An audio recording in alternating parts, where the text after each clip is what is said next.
Audiolivro com execução de Cristiane Batista. Inscreva-se, deixe seu gostei, sucesso. Carl Gustav Jung. O conteúdo da psicose. Prefácio à segunda edição. O pequeno ensaio In Out der Psychose, o conteúdo da psicose, publicado pela primeira vez nos Rifts Urangeantenseelenkund, Estudos de Psicologia Aplicada, editados por Freud, tem por objetivo transmitir ao público leigo e erudito um conceito da moderna psiquiatria, a partir do ponto de vista psicológico. Escolhi como paradigma o distúrbio mental conhecido como dementia praecoce, ou esquizofrenia na terminologia de Bleuler. De acordo com a estatística psiquiátrica, dentre os grupos de psicoses, este é o de maior incidência. Muitos psiquiatras querem reduzir essa amplitude, empregando, para tanto, outras nomenclaturas e classificações. Do ponto de vista psicológico, uma outra nomenclatura é pouco relevante, pois é muito mais importante saber o que uma coisa é do que o seu nome. Os casos esboçados neste ensaio são típicos de distúrbios mentais comuns e bastante conhecidos pelos psiquiatras. É indiferente se denominamos esses distúrbios de dementia praecoce ou de outra maneira. Em outro artigo, apresentei meu ponto de vista psicológico cuja validade científica foi contestada por inúmeras razões. É particularmente gratificante para mim que um psiquiatra como Bleuler tenha valorizado, numa extensa monografia, os pontos essenciais de meu trabalho. Nossa diferença repousa na questão se a anatomia constitui o fundamento primário ou secundário do distúrbio psicológico. A resposta a essa questão decisiva e difícil depende de um problema de ordem mais geral, a saber, se o dogma, até hoje predominante na psiquiatria, de que as doenças mentais são doenças cerebrais representa ou não uma verdade absoluta. Sabemos que ao atribuirmos a esse dogma uma validade absoluta, caímos numa esterilidade absoluta, pois há distúrbios mentais que são, sem dúvida alguma, psicogênicos, as histerias. Esses são corretamente chamados de funcionais por oposição às doenças orgânicas que dizem respeito a alterações anatômicas comparáveis. Apenas os distúrbios da função cerebral em que os sintomas psíquicos dependem inquestionavelmente de doenças primárias do substrato orgânico deveriam ser chamados de doenças orgânicas. Na dementia praecoce este fato é bastante obscuro. De certo, existem achados anatômicos, mas isso não significa que possamos derivar deles os sintomas psicológicos.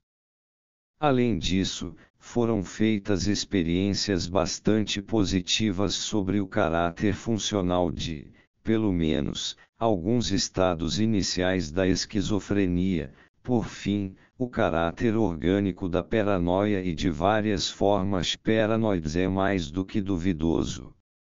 Dessa maneira, é importante questionar se os sintomas secundários de degeneração também não poderiam provir de um distúrbio da função psicológica. Esse pensamento é certamente incompreensível para aqueles que defendem teorias científicas infiltradas por preconceitos materialistas. Contudo, a colocação desse problema não repousa num espiritualismo arbitrário, mas numa reflexão bastante simples.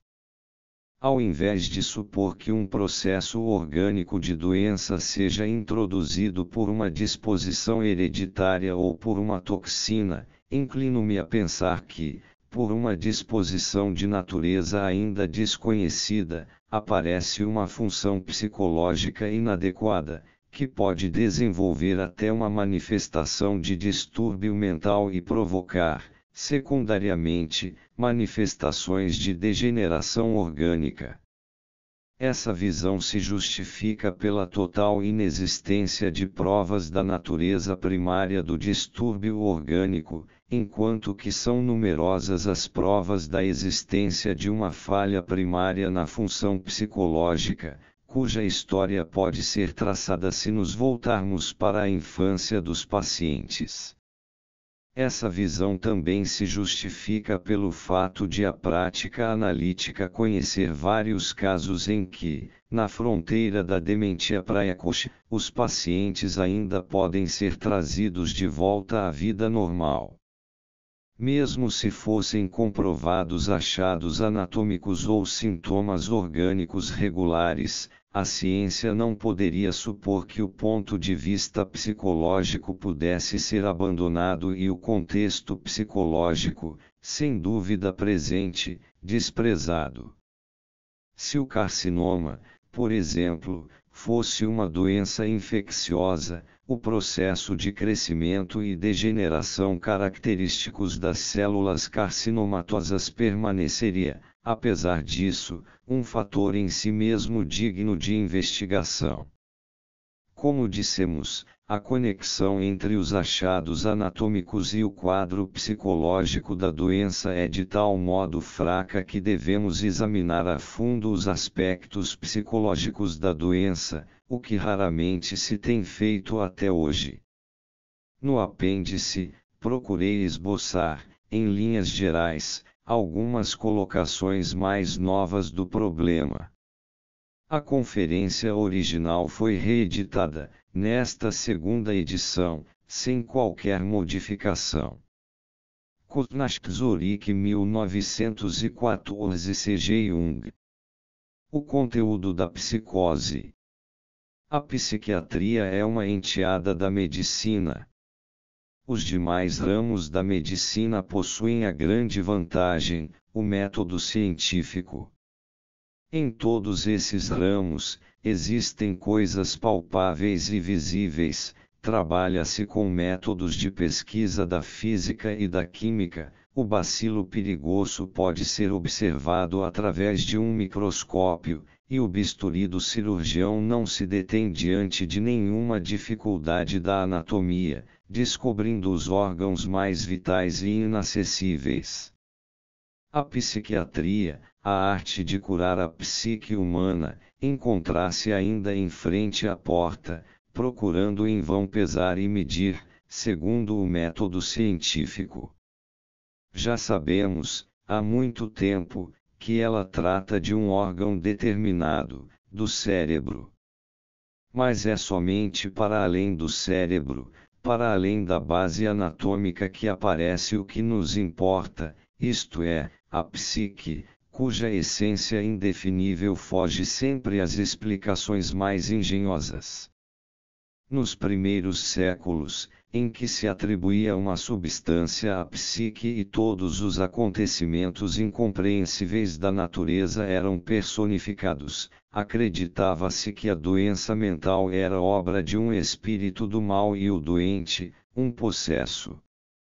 E os métodos de tratamento empregados eram coerentes com essa concepção. Sabemos que ainda hoje há quem acredite nesta concepção medieval e a expresse. Um exemplo clássico é o exorcismo do demônio, praticado com êxito pelo velho pastor Blunard, no famoso caso Goethe Benditus.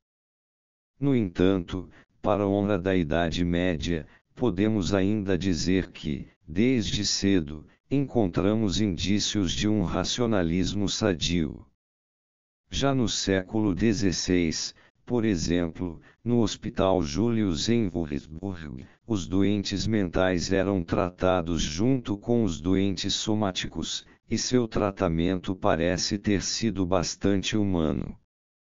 Com o surgimento da era moderna e das primeiras intuições científicas, a personificação bárbara inicial de poderes desconhecidos foi gradualmente desaparecendo, dando lugar a uma mudança na concepção da doença mental, baseada numa atitude mais filosófica e moral. A antiga concepção de que todo infortúnio traduz a vingança de deuses ofendidos, entretanto, permaneceu nos séculos posteriores, com uma nova roupagem. Do mesmo modo que a doença corporal, em muitos casos, pode ser reduzida a uma autoagressão superficial, a doença psíquica, como se acreditou, pode ser atribuída a uma lesão de caráter moral, a um pecado. Atrás dessa concepção, porém, encontram-se ainda os mesmos deuses irados. Essas concepções desempenharam um importante papel na psiquiatria alemã até o início do século XIX. Na mesma época, porém, começou a surgir na França uma nova perspectiva, que deveria dominar a psiquiatria por muito tempo. Pinel, cujo busto com merecida honra encontrasse no portal da Salpêtrière em Paris, soltou as correntes dos doentes mentais, libertando-os, assim, do símbolo de marginalidade. Com esse gesto, deu a prova mais convincente da concepção humana da ciência moderna. Pouco tempo depois, Esquirol e Bell descobriram que certas formas de doença mental, após um período relativamente curto, conduzem à morte, podendo-se comprovar modificações regulares no cérebro depois da morte. Esquirol descobriu a chamada paralisia progressiva, conhecida pelos leigos como enfraquecimento cerebral, cujo quadro clínico encontra-se intimamente relacionado a uma atrofia crônica do tecido cerebral, de origem inflamatória. Com isso se assentou a base do dogma, encontrado em todo o manual de psiquiatria, de que as doenças mentais são doenças do cérebro. Mais ou menos na mesma época, as descobertas de Gall confirmariam esse ponto de vista, atribuindo a perda parcial ou total da faculdade da fala, ou seja, de uma capacidade psíquica, a uma lesão na circunvolução frontal inferior esquerda. Mais tarde, esta concepção comprovou-se bastante proveitosa. Foram descobertos inúmeros casos de embotamentos graves e outros distúrbios psíquicos graves relacionados com tumores cerebrais. Pelo fim do século XIX, Wernicke, recentemente falecido, descobriu no lobo temporal a localização do centro da fala. Essa época, tão rica em descobertas, fez crescer ao máximo as esperanças de que não tardaria a chegar o momento em que cada característica e atividade psíquicas descobriria sua causa num lugarzinho da massa cinzenta cortical. Cresceram as tentativas de se relacionar as alterações mentais elementares nas psicoses a alterações paralelas no cérebro. Meynert, famoso psiquiatra vienense, apresentou um sistema regular, segundo o qual a alteração no suprimento sanguíneo do córtex constituiria o principal fator de origem das psicoses. Wernicke fez uma tentativa semelhante, embora bem mais elaborada, de esclarecer os distúrbios mentais baseado na anatomia. A consequência visível desta tendência é o fato de hoje qualquer clínica, por menor e mais precária que seja, possuir seu laboratório de anatomia, onde os cérebros são cortados, tingidos e examinados microscopicamente.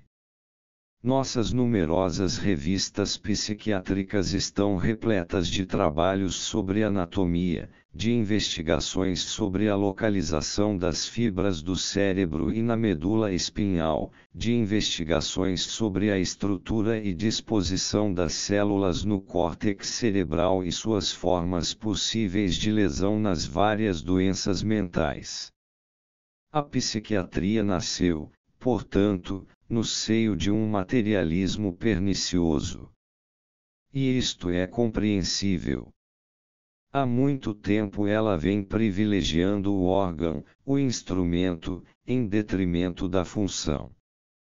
A função se apresenta como um apêndice do órgão e a psique como apêndice do cérebro. Assim, na moderna psiquiatria, a psique ocupa um espaço bem pequeno. Enquanto foram feitos grandes progressos no campo da anatomia cerebral, quase nada sabemos sobre a psique, talvez menos do que antes. A moderna psiquiatria se comporta como alguém que pretende se descobrir o sentido e a finalidade de um edifício, fazendo a análise mineral de suas pedras. Façamos uma estatística para ver quais e quantos doentes mentais apresentam lesões cerebrais significativas. Nos últimos 4 anos foram internados no Burgosli 1.325 doentes mentais, o que significa, um total de 331 doentes por ano. Desses, 9% sofrem de anomalias psíquicas constitutivas. Com esse termo, designamos certos defeitos congênitos da psique. Desses 9%, cerca de 1/4 sofre de imbecilidade e oligofrenia congênitas. Encontramos nesses casos algumas alterações no cérebro como, por exemplo, microcefalia congênita, hidrocefalia ou má formação de certas áreas do cérebro. Os outros 3/4 não apresentam qualquer traço de comprometimento que seja tipicamente cerebral. 3% dos doentes sofrem de distúrbios mentais epilépticos. No decurso da epilepsia, ocorre, gradualmente, uma degeneração cerebral típica que não poderei descrever aqui com detalhes. Contudo, essa degeneração apenas pode ser comprovada nos casos mais graves e naqueles em que a doença possui um longo tempo de existência. Quando os ataques recorrem por um tempo relativamente curto, ou seja, não mais do que poucos anos, dificilmente poderão ser encontrados no cérebro indícios de degeneração. 17% sofrem de paralisia progressiva e demência senil. Ambas as doenças apresentam dados anatomopatológicos no cérebro bem característicos. Na paralisia, tem lugar, via de regra, uma atrofia cerebral intensa em que a massa cinzenta geralmente se reduz à metade.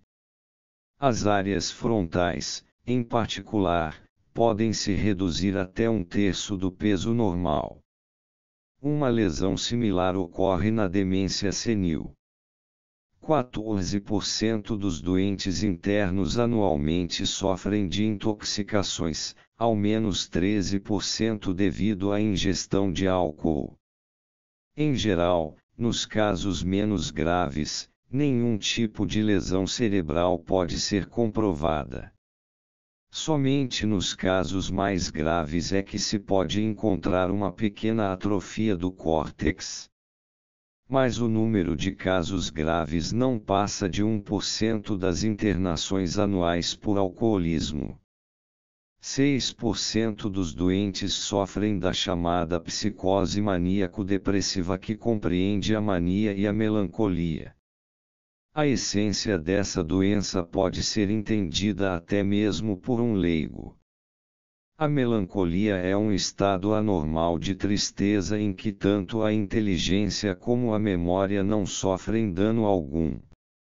A mania é o seu contrário, um estado anormal de excitação convulsiva em que também nem a inteligência nem a memória são prejudicadas. Não se pode comprovar, nessa doença, qualquer tipo de lesão cerebral. 45% dos doentes sofrem da chamada dementia precoce, muito típica e comum. A escolha desse nome é bastante infeliz, pois a doença muitas vezes não é nem precoce, nem demência. Infelizmente, na maior parte dos casos, a doença é praticamente incurável, mesmo nos casos mais bem-sucedidos, ou seja, onde se dá um restabelecimento e os leigos nesta área não mais observam qualquer anormalidade, encontraremos sempre uma falha na vida emotiva. O quadro da doença é extraordinariamente variado, são comuns os distúrbios emocionais, os delírios e alucinações. Via de regra, nesta doença não ocorrem alterações anatomopatológicas no cérebro. Mesmo nos casos mais graves, em que a doença existe há muito tempo, é comum encontrarmos após a morte um cérebro intacto. Somente em pouquíssimos casos algumas alterações muito leves foram observadas, mas que, até hoje, não podem ser consideradas uma regra geral. Em resumo, cerca de 1/4 dos doentes apresenta alterações mais ou menos extensas e lesões no cérebro. Cerca de 3/4, porém, possuem um cérebro aparentemente intacto, apresentando, no máximo, algumas alterações que não explicam em absoluto o distúrbio psicológico. Estas cifras nos mostram melhor do que qualquer dissertação que a observação puramente anatômica da moderna psiquiatria conduz apenas indiretamente ao seu objetivo, que é a compreensão dos distúrbios psicológicos. Acrescente-se a isso que os doentes mentais que apresentam lesões cerebrais graves morrem num espaço de tempo relativamente curto. Assim, dos doentes crônicos da clínica, que formam a sua população real, 70 ou 80% são casos de dementia precoce, ou seja, doentes em que as alterações anatômicas são praticamente inexistentes. Deste modo, o caminho de uma psiquiatria futura que pretenda atingir o âmago da questão já se encontra delineado, apenas pode ser o da psicologia. Em nossa clínica de Zurique, abandonamos de vez o caminho da anatomia e nos voltamos completamente para a investigação psicológica da doença mental.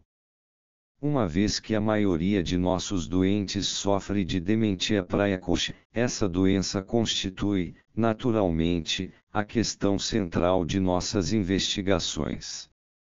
Os antigos clínicos concentravam sua atenção no motivo psicológico da doença mental, assim como os leigos ainda o fazem por um instinto verdadeiro. Tentamos por este caminho investigar, da forma mais cuidadosa possível, a história anterior do doente. Esse trabalho compensa bastante, pois frequentemente descobrimos, para nossa surpresa, que a doença mental eclode num momento de grande emoção despertada por razões, por assim dizer, normais. Descobrimos mais adiante que, na doença mental daí surgida, vários sintomas aparecerão que não podem de modo algum ser compreendidos do ponto de vista anatômico. No entanto, esses mesmos sintomas se tornam imediatamente compreensíveis quando considerados a partir da história pregressa do indivíduo. Nesse sentido, as investigações fundamentais de Freud sobre a psicologia da histeria e do sonho fornecem o maior estímulo e ajuda para o nosso trabalho. Alguns exemplos, assim penso, esclarecem esse novo caminho da psiquiatria melhor do que áridas teorias. Para mostrar claramente a diferença em nossa perspectiva, descreverei para os senhores, em cada caso, a história da doença à maneira de costume, e em seguida apresentarei a solução característica dessa nova concepção. O caso que relato a seguir é o de uma cozinheira de 32 anos. Sua doença não é congênita. Ela sempre se mostrou muito aplicada, consciente no trabalho e jamais apresentou, anteriormente, qualquer comportamento estranho ou algo semelhante.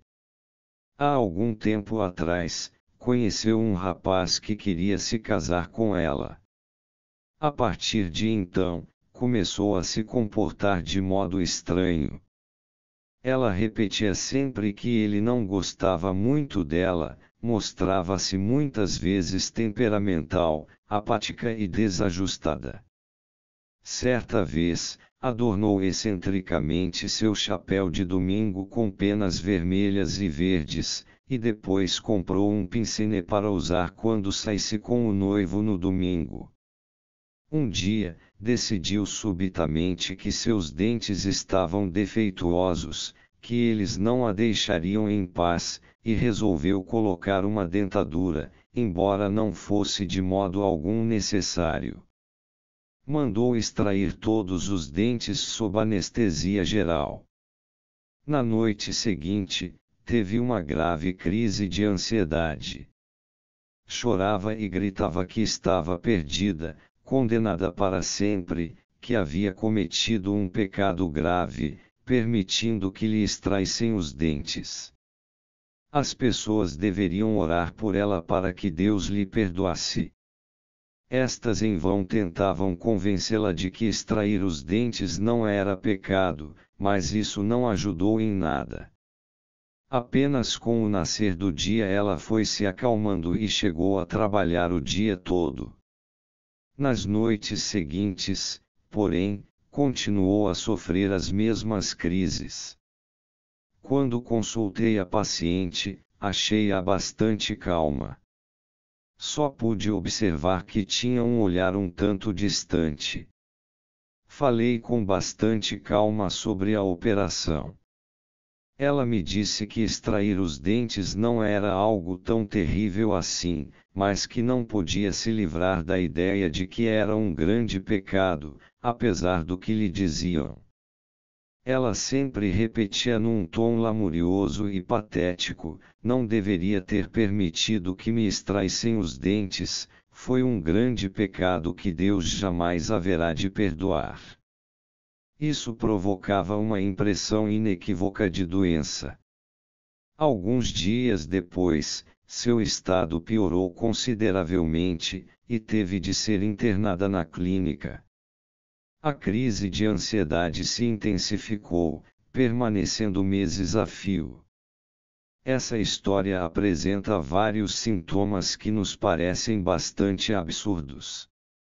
Por que a história excêntrica com o chapéu e o pince-nez? Por que as crises de ansiedade? Por que o delírio de que extrair os dentes era um pecado imperdoável? Tudo era muito obscuro. O psiquiatra que pensa com base na anatomia dirá: esse é um caso típico de dementia praecoce. A essência dessa doença, da loucura, é falar coisas incompreensíveis, onde a visão do mundo da mente enferma é sempre deslocada, é louca. O que para uma pessoa normal não é pecado, para um doente é. Esse tipo de delírio excêntrico é característico da dementia praecoce. O lamento desmedido acerca do suposto pecado é a chamada tonalidade afetiva inadequada. O adorno excêntrico do chapéu e o pince-nez são fatos bizarros que ocorrem frequentemente nos doentes. Em algum lugar do cérebro, existem células desordenadas que, ao invés de produzirem pensamentos lógicos, produzem pensamentos ilógicos e absurdos, psicologicamente incompreensíveis. Certamente, a doente possui algum tipo de degeneração congênita, um cérebro fraco, que traz desde o nascimento o germe do distúrbio.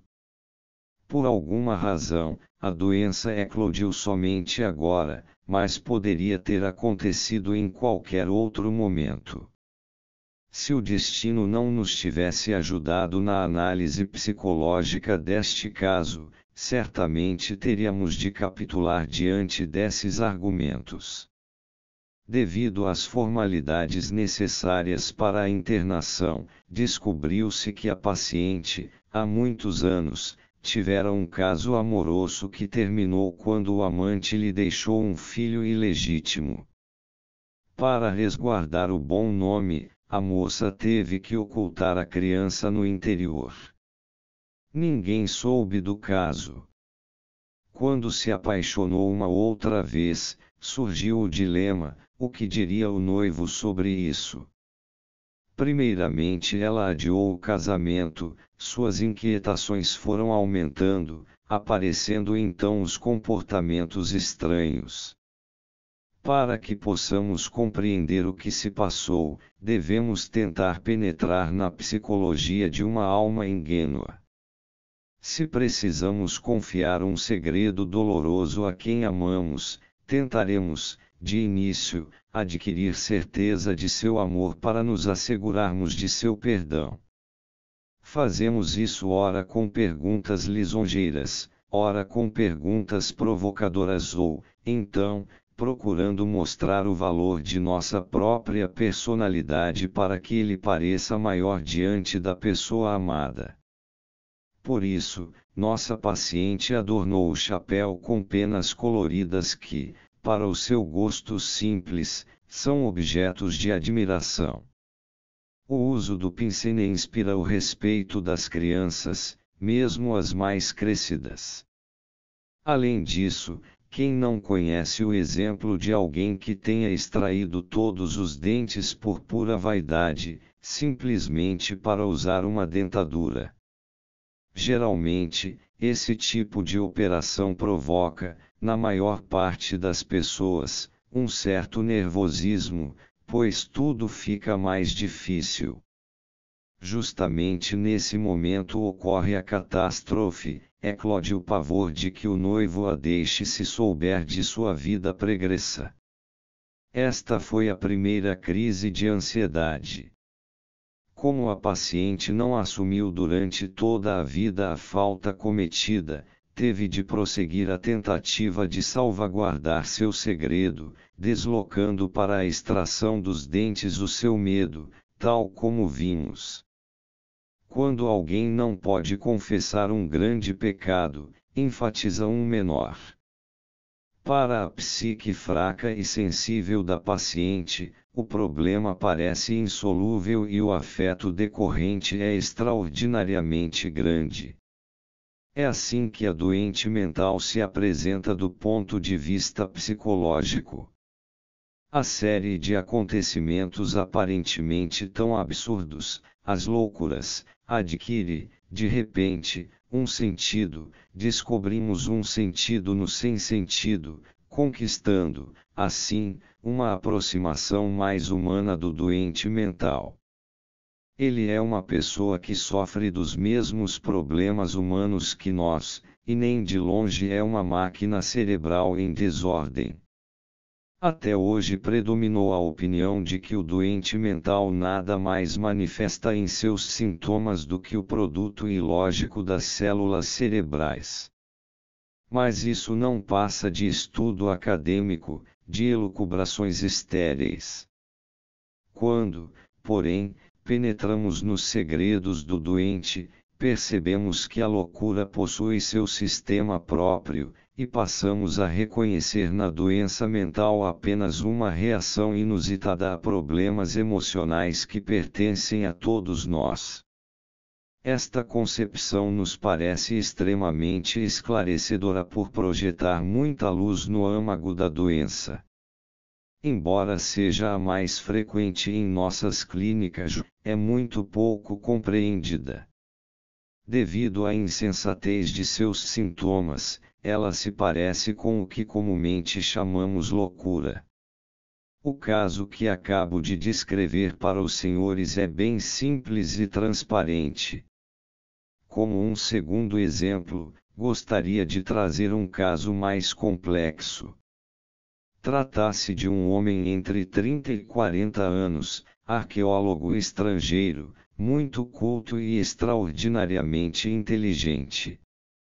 Era um rapaz intelectualmente muito precoce, dotado de grande sensibilidade, excelentes qualidades de caráter e raro talento.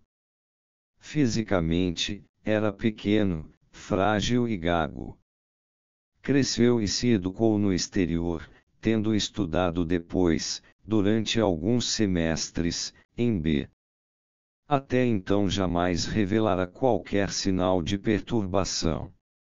Após o término do curso universitário, dedicou-se com fervor à pesquisa arqueológica que, pouco a pouco, o absorveu de tal maneira que praticamente morreu para o mundo e o lazer. Trabalhava sem cessar, enterrando-se nos livros. Foi ficando cada vez mais insociável. Se ele antes já era socialmente muito tímido, agora fugia sorrateiramente, mantendo contato apenas com pouquíssimos amigos. A sua vida era a de um eremita, dedicada inteiramente à ciência. Passados alguns anos, retornou de férias a B, lá permanecendo por poucos dias. Costumava passear pelos arredores da cidade. Algumas poucas pessoas que o conheciam acharam-no um tanto estranho, muito taciturno e nervoso. Sentia-se muito cansado depois de passeios mais prolongados, e dizia que não se sentia muito bem. Afirmava que precisava passar por uma hipnose porque se sentia muito nervoso. Em seguida, contraiu uma infecção pulmonar. Logo depois, teve início um estado estranho de excitação que culminou, rapidamente, num frenesi. Foi então levado à clínica, onde permaneceu nesse estado durante semanas. Ele se encontrava inteiramente perturbado, sem saber onde estava e pronunciando fragmentos de frases incompreensíveis. Por vezes, ficava tão excitado e agressivo que os enfermeiros se viam obrigados a segurá-lo. Aos poucos foi se acalmando, até voltar a si como se tivesse acordado de um longo e tenebroso sonho. Rapidamente adquiriu consciência da doença e recebeu alta. Ao voltar para casa, debruçou-se novamente sobre o trabalho. Publicou vários trabalhos importantes nos anos seguintes. Sua vida voltou a ser como antes, a de um eremita, morto para o mundo, exclusivamente voltado para os livros.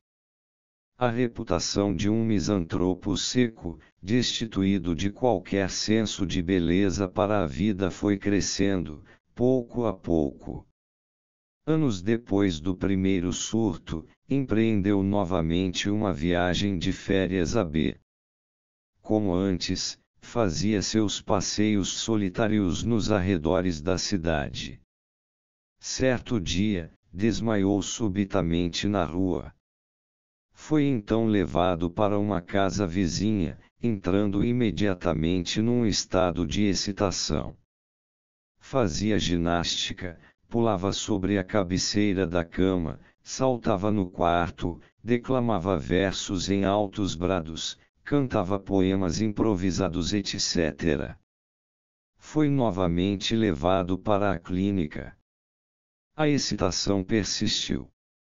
Ele tecia elogios à sua esplêndida musculatura, a seu belo corpo e extraordinária força. Acreditava ter descoberto uma lei da natureza, segundo a qual tornava-se possível desenvolver uma bela voz. Via-se como um grande cantor, um declamador ímpar e um poeta de inspiração divina, para quem os versos brotavam simultaneamente com a melodia. O contraste com a realidade era bem triste, embora significativo. Era um homem de pequena estatura, de aspecto frágil e nada imponente, com músculos fracos que traíam, imediatamente, a influência atrofiante da vida sedentária. É pouco musical, sua voz é fraca e seu canto desafinado, é um mau orador, pois gagueja muito. Durante semanas na clínica, ocupava-se dando saltos e fazendo estranhas contorções corporais, que chamava de ginástica, cantando e declamando. Aos poucos readquiriu certa calma, seu olhar se tornou sonhador e meditativo e passou a cantar, de quando em vez, uma canção de amor bem baixinho que, apesar da falta de musicalidade, mostrava um belo sentimento em relação ao amor e à saudade. Também isso contrastava com a vida árida e isolada que costumava levar. Gradualmente foi se tornando mais acessível a uma conversa. Interrompemos aqui a história do paciente para apresentarmos um resumo do que a simples observação do paciente forneceu. No primeiro surto, tem lugar um frenesi inesperado, seguido de um distúrbio caracterizado por ideias confusas e violência, que persistiu durante semanas. A seguir, parece inteiramente curado. 6 anos depois, irrompe subitamente um estado de excitação com delírios de grandeza e atitudes estranhas, seguidas de um estado de serenidade e recuperação. Trata-se portanto de um caso típico de dementia praecoce na forma de catatonia que se caracteriza, especialmente, por movimentos e ações bizarras. De acordo com a concepção até hoje predominante na psiquiatria, estaríamos aqui diante de um caso de lesão das células cerebrais em algum lugar do córtex. Esta lesão provocaria ora frenesi, ora delírio, ora ideias de grandezas, ora estranhos movimentos musculares ou estados de serenidade, que têm tão pouco significado psicológico como as estranhas formas geradas por uma gota de chumbo lançada na água. Acho que não é bem assim.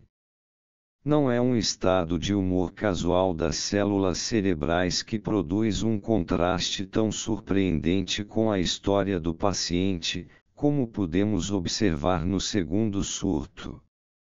Podemos, sem qualquer dificuldade, perceber que esses contrastes, as chamadas ideias de grandeza, encontram-se intimamente relacionadas às lacunas na personalidade do paciente.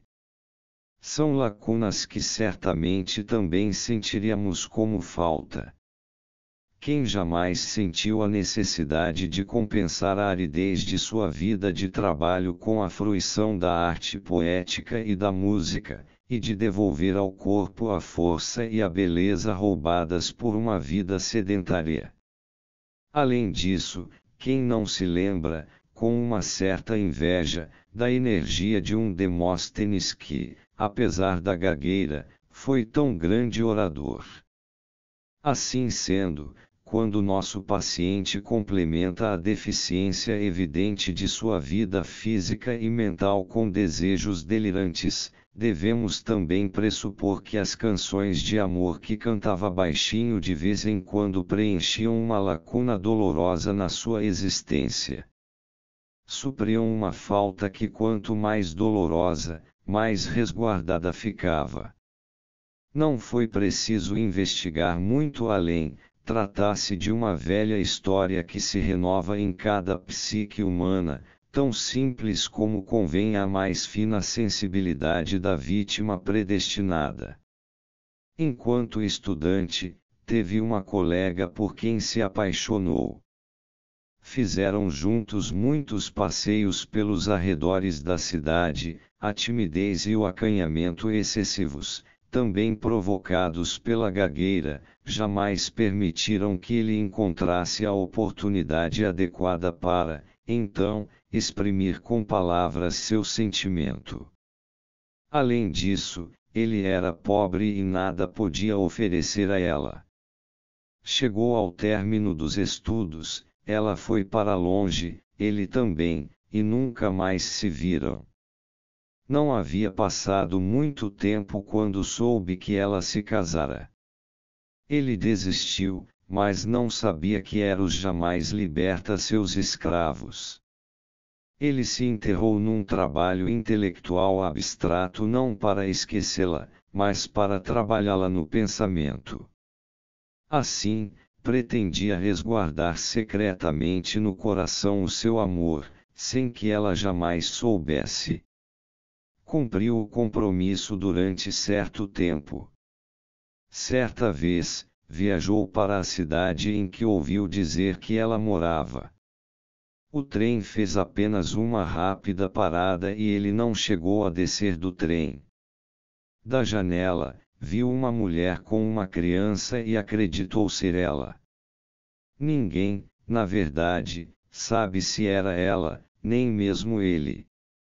Não sentiu nada de especial nem se deu ao trabalho de descobrir se era a moça ou não. Tudo leva a crer que realmente não era.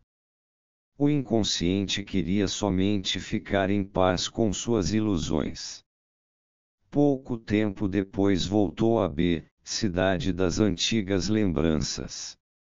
Lá sentiu que algo estranho emergia em sua alma, um sentimento de inquietação que Nietzsche descreveu com tanta intuição: não permanecerá sedento por muito tempo, coração em chamas. No ar, uma promessa, sinto o sopro de bocas desconhecidas. Vem chegando um frio imenso. O homem civilizado não acredita mais em demônios. Chama o médico. Nosso paciente quis submeter-se a uma hipnose. Então, assaltou-o a loucura. O que estava acontecendo? Respondeu a esta pergunta com frases entrecortadas por longas pausas naquele estágio crepuscular que antecede o convalescimento. Tentei seguir o mais fielmente possível suas próprias palavras. Ao adoecer, escapou-lhe de súbito o mundo ordenado, caindo ele no caos de um sonho dominador, um mar de sangue e fogo, um mundo desfigurado, conflagrações de toda parte, erupções vulcânicas, terremotos, montanhas desmoronando-se, matanças terríveis nas quais os povos se destruíam uns aos outros. Ele se via mais e mais envolvido na batalha da natureza, encontrava-se em meio a lutadores, defendendo, agonizando, suportando dores e misérias indescritíveis. Aos poucos foi superando e se fortalecendo através de um estranho sentimento apaziguador, provocado pelo fato de alguém estar vendo suas lutas. Era a amada que de longe o observava. Isso corresponde ao período da doença em que ele mostrava uma violência selvagem contra os enfermeiros. Começou então a sentir que suas forças aumentavam e se via à frente de vários exércitos os quais deveria guiar para a vitória. Mais batalhas e, por fim, a vitória. Como prêmio receberia a amada. Ao aproximar-se dela, a doença teve fim e ele acordou de um longo sonho. Retorna a seu dia a dia, dentro da normalidade. Tranca-se em seu trabalho, esquecendo o abismo que arrasta consigo. Alguns anos depois, volta a B, demônio ou destino.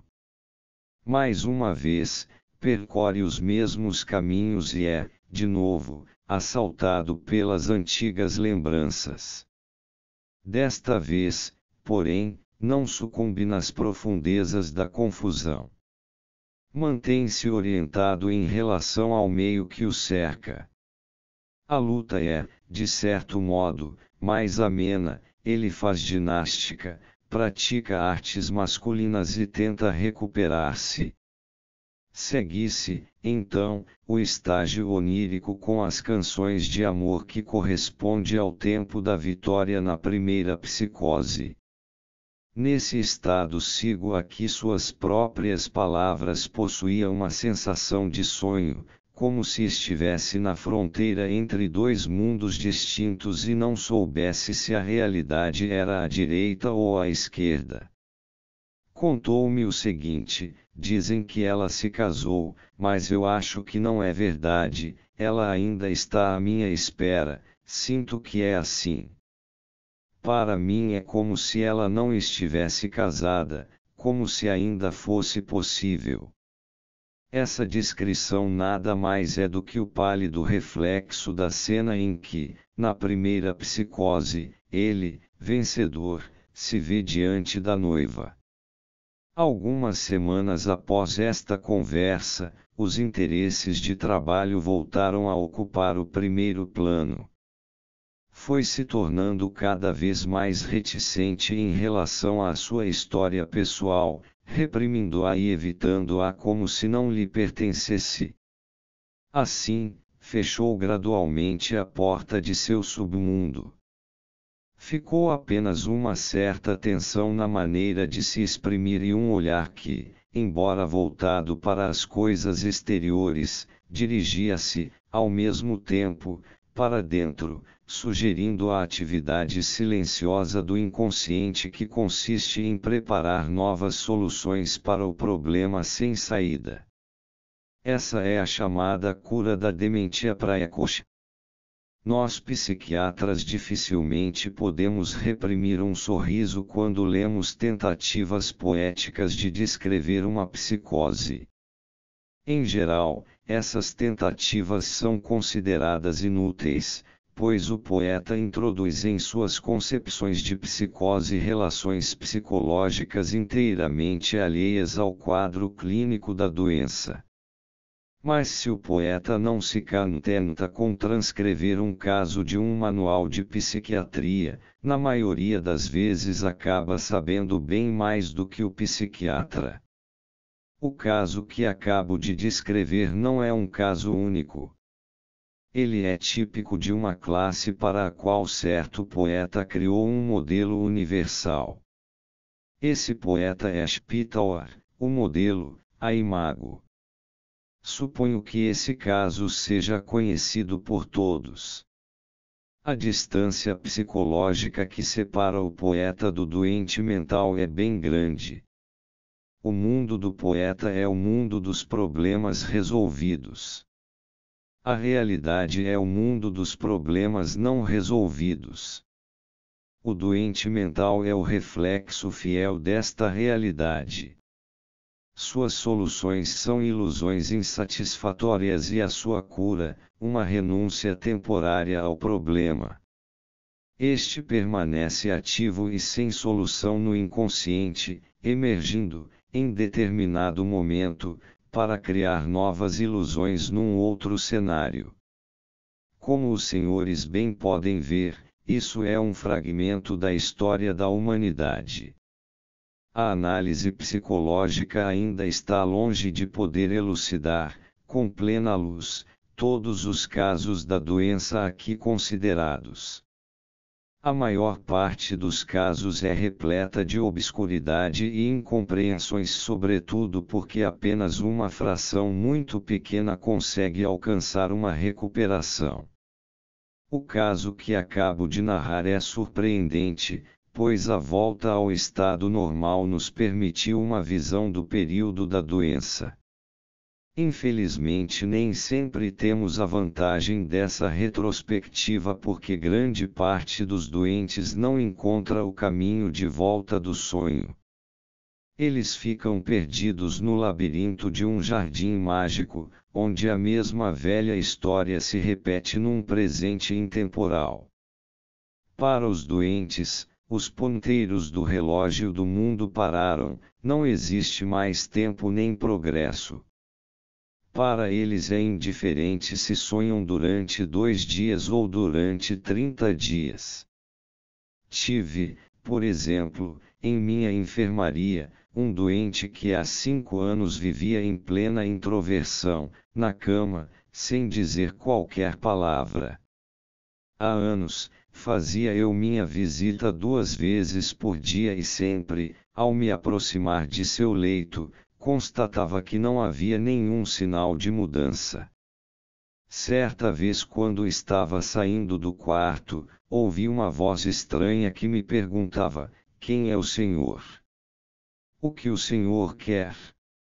Vi, com surpresa, que a voz era do paciente mudo que, subitamente, havia recuperado a consciência.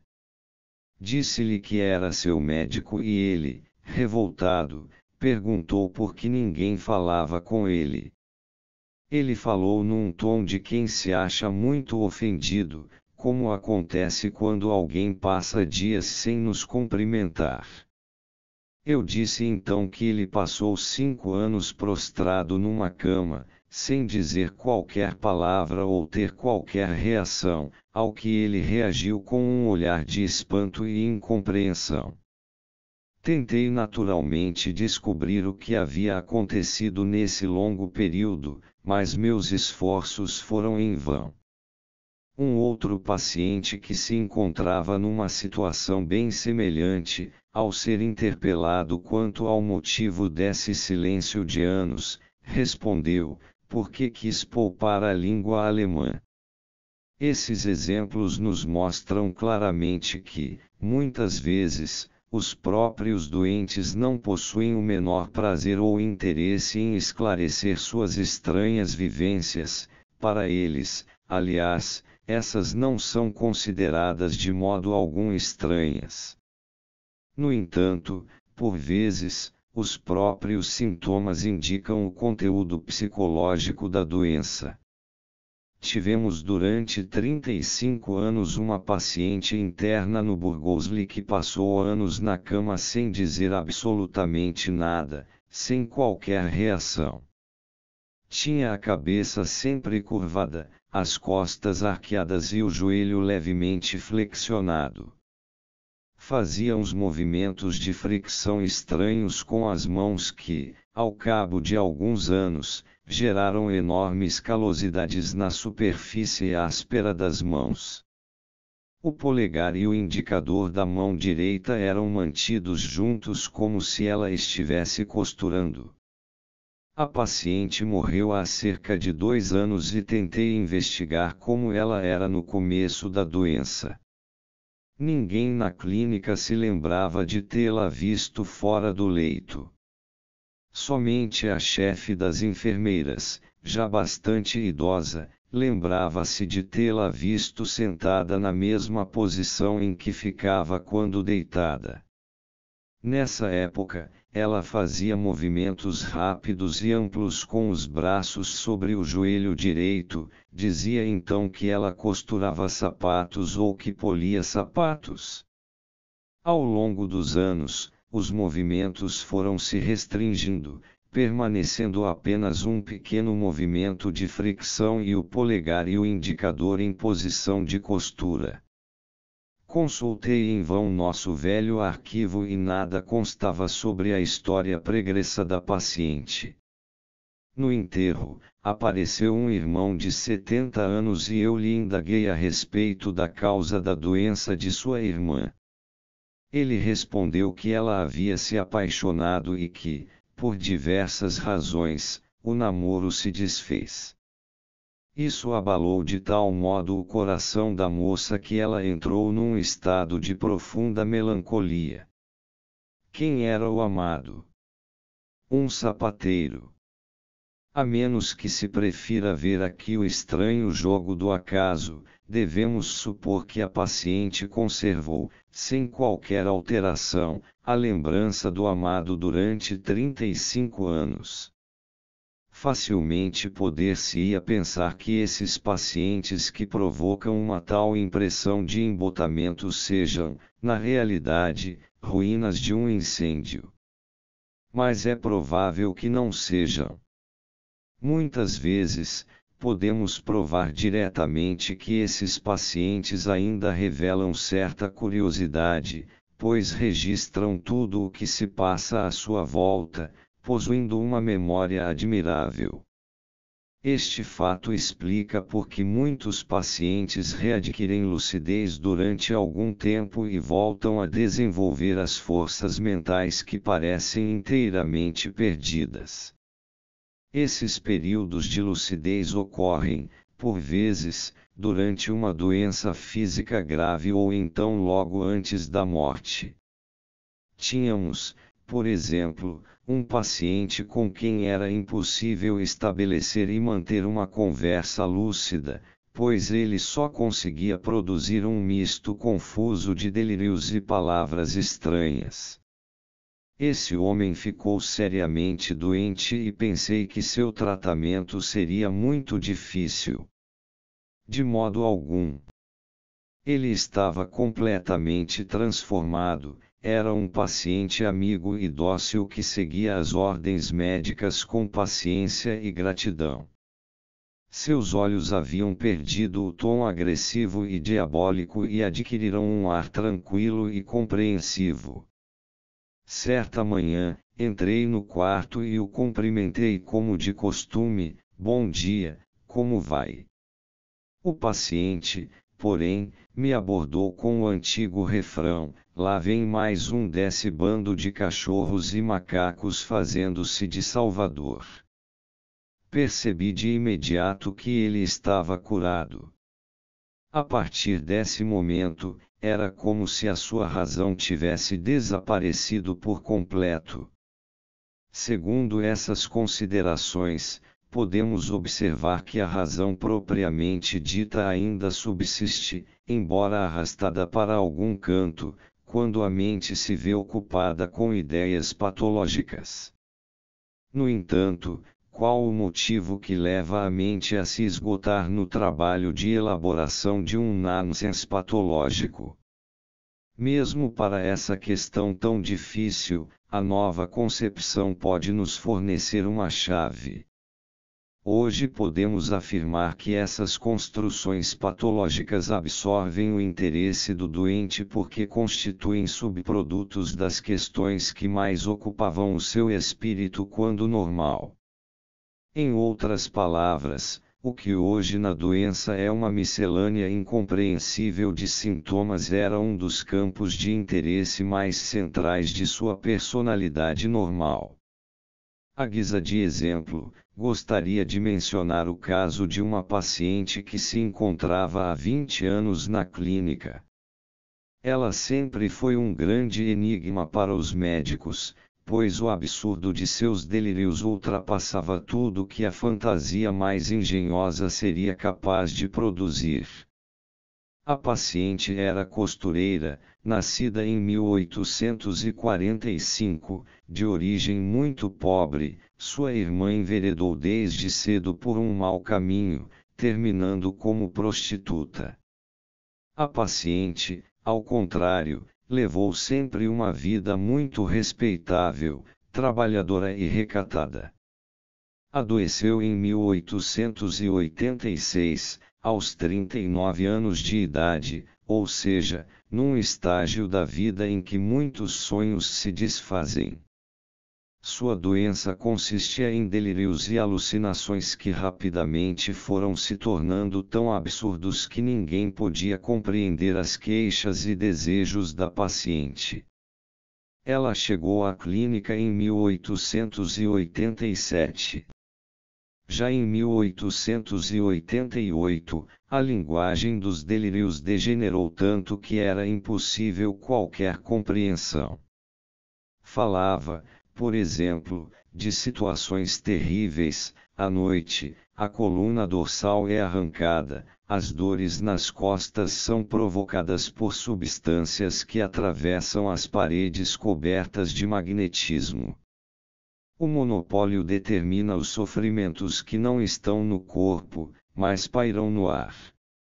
Efetuam-se extratos através da inalação de substâncias químicas e legiões inteiras morrem sufocadas.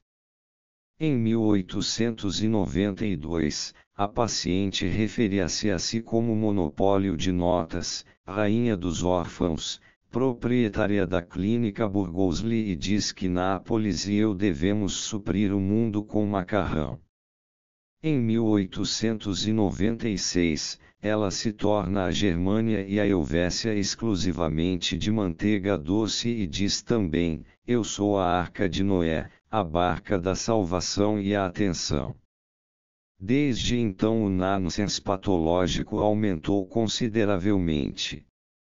O último delírio era então de que ela seria a maravilha do mar lilás vermelho vivo e azul. Esses exemplos mostram aos senhores como podem ser ininteligíveis as construções patológicas. Nossa paciente foi, portanto, durante anos, o exemplo clássico dos delírios absurdos da dementia precoce. Centenas de estudiosos da medicina mantiveram, em relação à nossa paciente, a impressão de um embotamento fora do normal. Entretanto, mesmo esse caso não resiste à mais nova técnica de análise. O que diz a paciente não é, de forma alguma, sem sentido. Ao contrário, seu sentido é tão pleno que quando alguém descobre a chave poderá compreendê-la sem grandes dificuldades. Infelizmente o tempo de que aqui disponho não me permite descrever a técnica que possibilitou o desvelamento do segredo. Devo então me contentar com alguns exemplos que esclarecem a estranha alteração do pensamento e da linguagem dessa paciente. Ela costumava afirmar, por exemplo, que era Sócrates. A análise desse delírio nos revelou o seguinte: Sócrates é o grande sábio, o grande erudito que foi acusado, difamado, morrendo na prisão por obra de homens maus. Ela é a melhor costureira, jamais estragou uma linha, jamais deixou um pedaço de pano no chão e trabalhou sem cessar. Agora ela foi injustamente acusada, homens maus a prenderão e ela deve morrer na clínica. Por isso ela é Sócrates. Como os senhores podem ver, trata-se de uma metáfora bastante simples, baseada numa analogia evidente. Um outro exemplo: eu sou o magistério mais refinado e o mundo artístico mais refinado.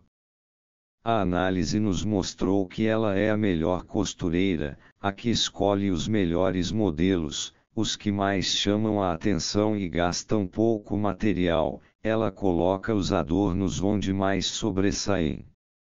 Ela é professora, artista na sua especialidade.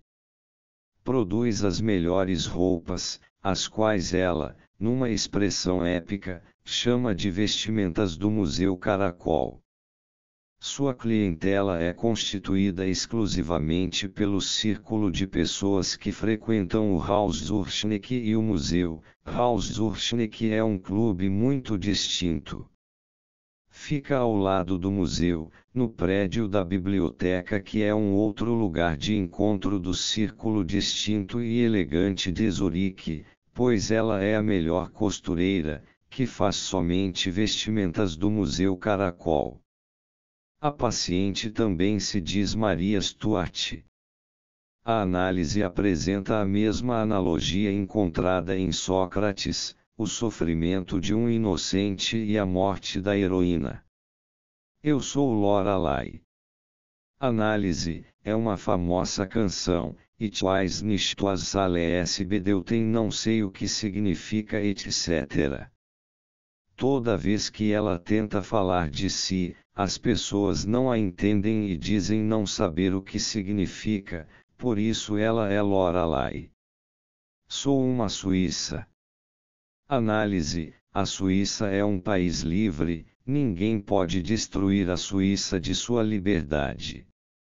A paciente não pertence à clínica, ela deve ficar livre como a Suíça, e por isso ela é uma Suíça. Eu sou um Grou. Análise: no poema Cranichides Ibaicus Grus Díbicos existe um verso que diz: quem está livre da culpa e do erro, conserva a alma pura da criança. Ela foi trazida para a clínica, embora fosse inocente, jamais cometerá um crime. Por isso, ela é um Grou. Sou o sino de Schiller. O sino é a obra-prima do grande poeta Schiller. Ela é a melhor costureira, a que mais se dedicou à arte da costura, e é, por isso, o sino de Schiller. Eu sou o Phelan. Análise: o Phelan foi o melhor médico. Na clínica, além de sofrer imensos tormentos, ela é tratada por maus médicos. No entanto, ela é uma personalidade tão distinta que deveria ter os melhores médicos, ou seja, médicos como o Phelan.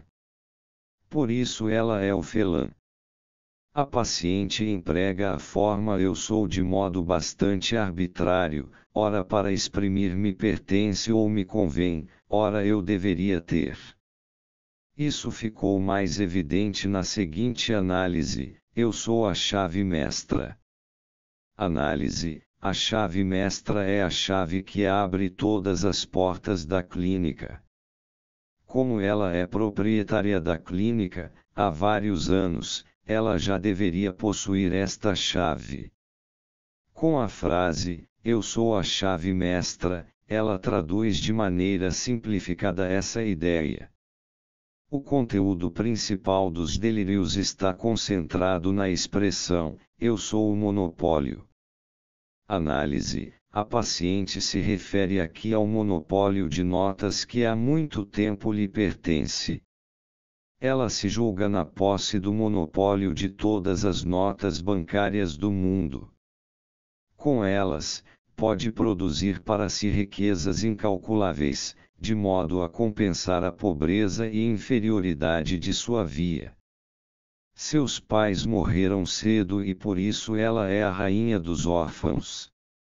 Seus pais viveram e morreram na mais profunda indigência, e ela estende também para eles a sua bênção, que abrange tudo e todos. É como ela diz literalmente: comigo, meus pais estão vestidos, minha pobre mãe, que passou por tantas provações e sofrimentos, estou sentada à mesa com ela a toalha branca, na abundância. Essa é uma das alucinações plásticas tão comuns à paciente. Trata-se da cena de satisfação de um desejo, a contraposição entre a pobreza deste mundo e a riqueza no outro, que evoca a Anneli de Hauptmann, especialmente a cena em que Gatoal diz: ela estava vestida com farrapos, agora possui roupas de seda. Andava descalça e agora tem sapatos de vidro nos pés. Logo estará morando num castelo de ouro e comendo carne assada todos os dias. Até então ela viveu de batatas frias. Os delírios de satisfações de desejo de nossa paciente vão ainda mais longe. A Suíça lhe deve uma quantia de 150.000 francos. Por causa da injusta internação, o diretor do Burgos lhe tem de pagar uma indenização de 80.000 francos. Ela é proprietária de uma ilha longínqua, repleta de minas de prata, a ilha de prata mais poderosa e rica do mundo. Ela acredita ser a grande oradora, a que possui a máxima eloquência, pois, como diz, falar é prata, calar é ouro. A ela pertencem todos os bens da terra, os mais ricos alojamentos, as cidades e as terras, ela é proprietária do mundo, até mesmo 3 vezes proprietária. Enquanto a pobre Anneli só consegue se elevar para ficar ao lado do esposo celeste, a paciente possui as chaves do céu. Ela não é apenas uma rainha da terra, digna de louvor como Maria Stuart e a rainha Luísa da Prússia, mas é também a rainha do céu, a mãe de Deus, a própria divindade. Mesmo neste mundo terreno, onde ela nada mais foi do que uma pobre costureira desconhecida, conseguiu satisfazer suas vontades humanas, escolhendo para si 3 esposos das linhagens mais nobres desta cidade, e como quarto, o imperador Francisco. Destes matrimônios, nasceram-lhe 2 filhos, frutos da fantasia, um menino e uma menina. Do mesmo modo que ela vestiu, alimentou e deu de beber à pobreza de seus pais, ela também cuida do futuro dos filhos. Para o filho deixa em herança os grandes bazares da cidade de Zurique. Por isso, seu filho é um czar, todo dono de bazar é um czar. A filha se parece com a mãe, consequentemente, tornar-se-á a proprietária da clínica e substituirá a mãe. Com isso, a mãe será libertada da prisão. Por esta razão a filha recebe o título de substituta de Sócrates, pois substitui Sócrates na prisão. Os delírios da paciente, contudo, não se esgotam nos exemplos aqui mencionados. Espero, porém, que eles deem uma ideia da riqueza da vida interior da paciente, que não é tão obtusa e apática como parece. Essa impressão se deve ao fato de ela ter permanecido, como se diz, imbecilizada, há 20 anos, sentada em sua sala de trabalho, remendando mecanicamente sua roupa e murmurando coisas sem sentido, que ninguém até hoje foi capaz de compreender. Agora podemos ver, sob um novo ângulo, seu palavreado complicado. Consiste em fragmentos de inscrições enigmáticas, quecos de fantasias lendárias que se desprenderam da dura realidade para fundar um reino autônomo e distante do mundo, onde as mesas estão sempre postas e comemoram-se, em palácios de ouro, inúmeras festas. Da paisagem sombria da realidade a paciente conserva apenas alguns símbolos enigmáticos, que não precisam ser entendidos. Faz muito tempo que a paciente não mais precisa de nossa compreensão. Essa paciente também não é um caso único. É exemplo de um tipo. Em doenças dessa espécie encontramos sempre comportamentos semelhantes, embora nem sempre no mesmo grau. Os paralelos com a Anneli de Hauptmann mostram que também aqui houve o trabalho prévio de um poeta, na livre criação de sua fantasia. Desta aproximação não casual podemos concluir que existe algo comum entre o poeta e o doente mental que, na verdade, todo ser humano traz consigo, uma fantasia em constante criação que se esforça em polir arestas da realidade. Quem já se observou com atenção e com toda a objetividade sabe que, dentro de si, habita um ser empenhado em encobrir e esconder tudo que possa ser difícil e problemático na vida, tentando criar um caminho livre e sem muitos obstáculos.